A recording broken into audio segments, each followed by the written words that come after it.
дэвшүүлж байгаа үнэхээр сэтгэл бат. За, миний асан сэтгэл тавхис болсон би ирээдүйн багт таанаас бол ирээдүйн ээж байх байсан. Тэгвэл нэг асуудал маш их толгойд ирдэг. Хайрлах ямар хэцүү юм бэ? Хүний олон жил хугацаа нэг насны амьдралын хугацаа огтхонч уйдахгүйгээр өөрийн чинь миний хайр, миний хүүхэд тэрийг хайрыг үргэлж гаргах ямар хэцүү юм бэ? Энийн жишээ үерхлийн түвшинд бүрж байгаа. Одоо бид бидний насан дээр бол ихэнх нь үерхлийн түвшинд байна. Тэгтэл нэг эмэгтэй дээр нэг эрэгтэй дээр үнэж байна гэдэг нь одоогийн байдлаар маш том асуудал болчихсон. Үнэж байлаа гэхэд хайрлах чадах уу юу гэдэг нь бууж том асуудал болчихсон. Ийм болохоор би харилцаанд өөрийгөө бэлэн хүсэж байна. Би ирээдүйн ямар тач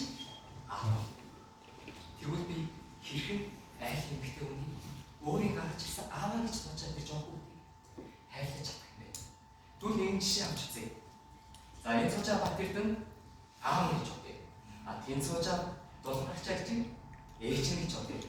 Түл манай цагийн шүүгчийг хүүхэн гэж бодъё. Эдгээр хүмүүс дор бүрдээ 3 метрийн урттай халдахтай. Тэгээд энэ ширээний бол цэцэгнүүдийн бол шүлгэж гэж.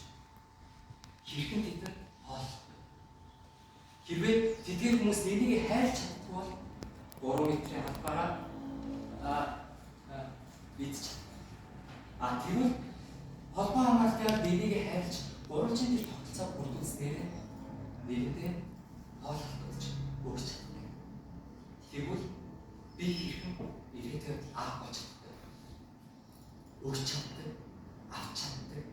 Алин тэр эмэгтэйхийг гаргасан үйлдэл бүрийг ойлгож чаддаг, анзаарч чаддаг. Хамгийн чухал нь үнэнчээ хайрлаж чаддаг байгаа. Энэ хайрцааны итгэл оршин.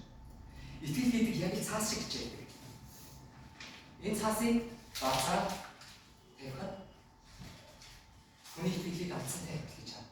Учир нь хичнээн хийнэх гэж оролдоо хиндүүд чичүүлсэн өмнөх шиг тэгдэг шиг цаасууж чаддаг. Тэгвэл нэг хайрлахаа итгэлийг нь ойлгож байгаа. Тэгж байж аз жаргалтай гэдэг цогцлож чадна. Үүний адилаар би гэдэг болбол ярилцдаг, ойлголцдог, хүндэлдэг